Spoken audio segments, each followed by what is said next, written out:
Visions, I've seen it in my manifestation. I'm sleeping this guy and gonna create the most viral knockout ever. Sparring, That's what we need. we're sparring. Warm up.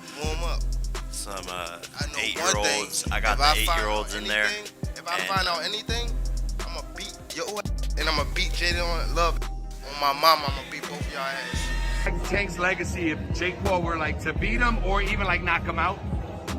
Dude, Tank's a 3-division world champion, 4-time 3-division world champion.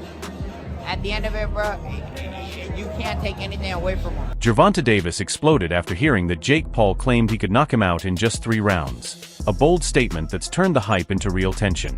Many boxing experts believe this fight could impact Davis's reputation, since it's unusual for a top fighter like him to take on such a matchup, and losing would spark major doubts. But if Davis manages to handle Paul's size, power, and all the talk around him, it could become a career-defining win that boxing fans remember for years to come. Because he's the bona fide world champion. I don't care if he's much smaller. I think Jake Paul has sort of plateaued as far as where his boxing is concerned. It's rather low level. Yeah. He's big, he's physical, he's strong, he can hit. So there is that risk. Davis, at lightweight, you're in a moment where it's too physical for you. You can clinch. Against the heavyweight, where you clinching? You ain't getting out of that corner just clinching anymore if you run out of space. You know what I mean? So it's interesting. But Davis, listen, there's a lot of talking points that I'm sure we'll get into when this gets closer to the fight. Davis can still punch at lightweight. Can he drop a heavyweight? There's a lot to gain there, right? If Davis knocks... The answer is yes. If Davis drops Jake on his ass, as much as Davis is the one with more to lose, it's still a highlight moment. A visual that will stay forever. Yeah, but if you get dropped, even if you're smaller, you're still a world champion in multiple weight classes. If you get dropped, what's the look? What's the feel? On the inside, as boxers, me and Chris Algieri, the champ, even you, Jimmy, you have fight experience, so we know that the risk is a big guy that big hits you. You're probably going down if you're a small guy if he hits you clean. So we know the risk, but how does it look to the public eye who don't understand that? You know what I mean? The public.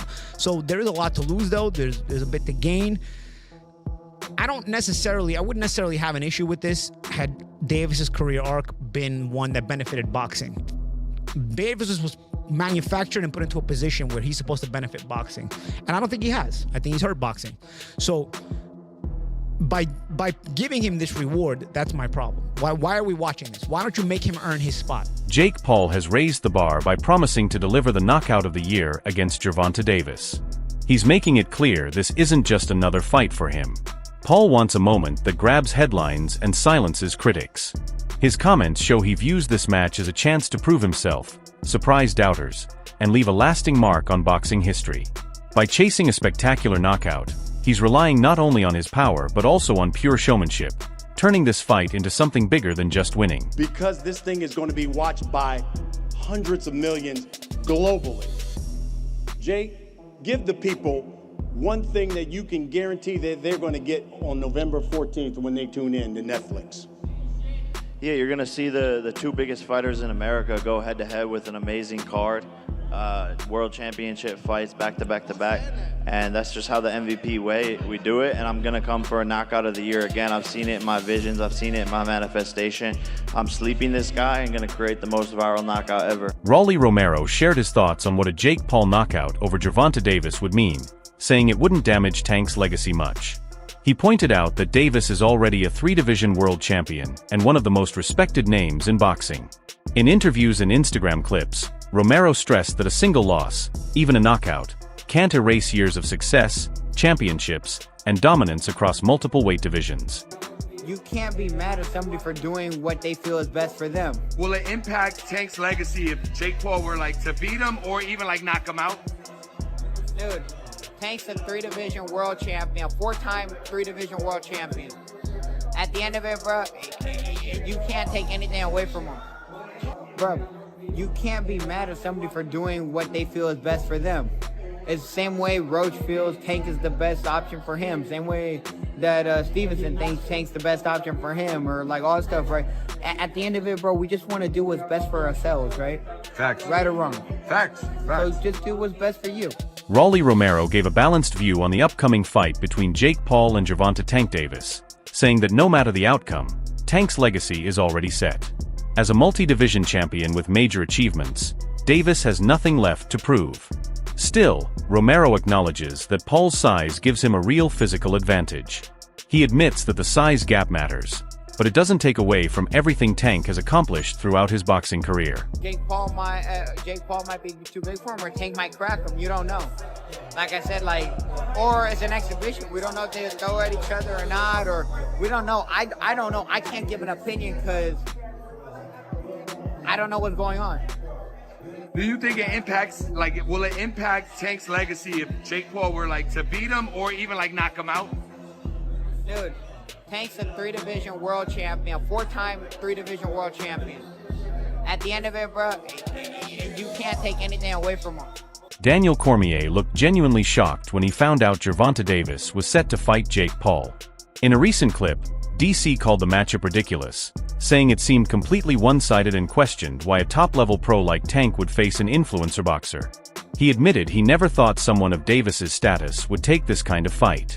Cormier also voiced concern about the size and power difference, wondering if the spectacle might end up overshadowing the respect and integrity Davis has built in his career. I swear to God, I was on a plane coming home from Las Vegas. When Luis told me Gervonta Davis is fighting Jake Paul, I said, get the bleep out of here. I said, you're a bleep liar. Jake Paul is fighting Gervonta Tank Davis. There's one problem. He fights at 135 pounds. Gervonta Davis is that much better than Jake Paul at boxing. But Gervonta Davis in his last fight weighed 133.8 pounds.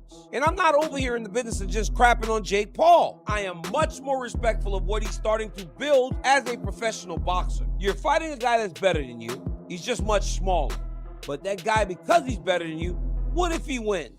Everything Jake Paul has done is wiped completely out. Gervonta Davis loses to Jake Paul. Obviously, it's going to hurt who Gervonta Davis is, but he lost to a guy that's going to be upwards of 70 pounds bigger than him when he steps into the boxing ring. But I will tell you this right now, without a shadow of a doubt, I will watch this. Tank Davis is 30-0-1. You want to talk about Jake Paul fighting a real boxer? That's a real boxer. You can't make this stuff up, man. It's true. They're fighting. KSI has spoken out against the growing hype around crossover boxing matches, saying they often mix entertainment with sport in a way that hurts the game's authenticity. In a recent video, he criticized Jake Paul for damaging influencer boxing, claiming that Paul's promotional tactics focus more on creating buzz and shaping narratives than on genuine athletic competition. Jay and Jake was never gonna happen. I didn't. Really? Yeah. You thought it was actually gonna happen? Bro, it's so crazy. I feel like so many people just believe everything. But that's pretty unbelievable on the other hand.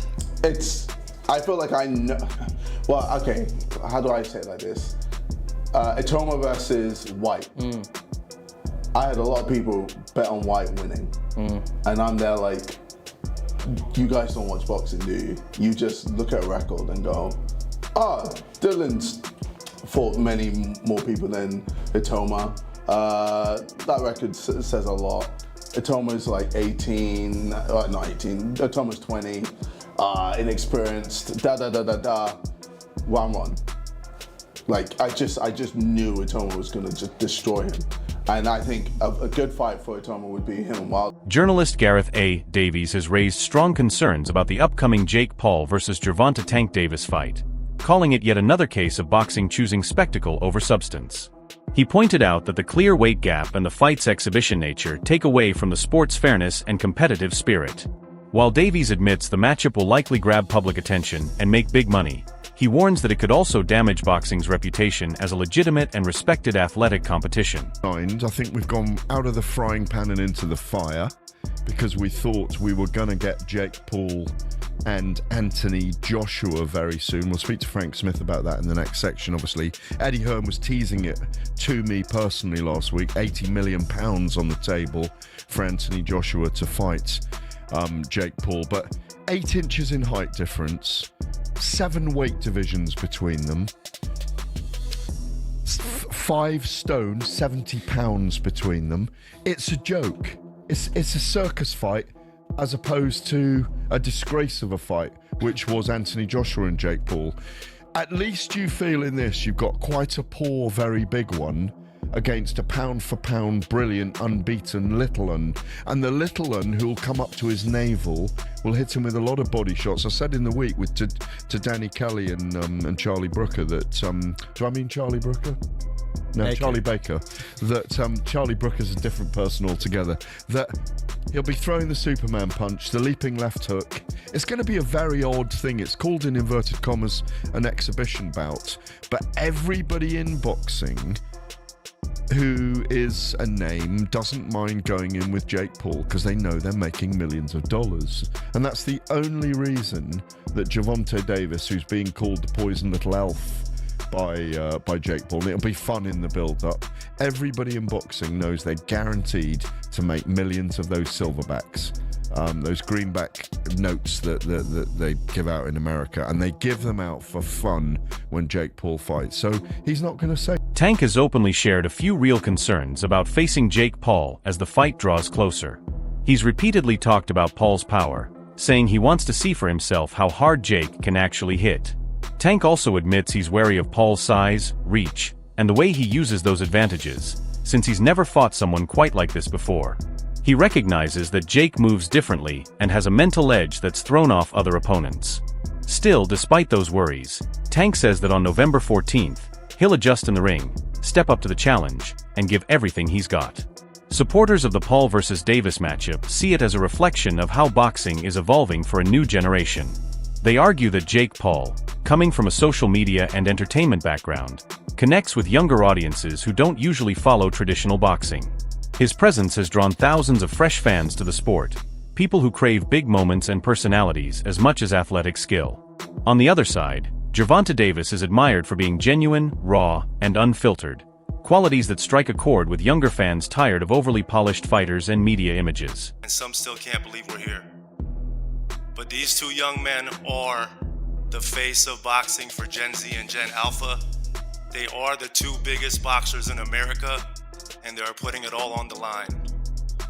One has the speed, the skill, the accuracy, and the one-punch knockout power.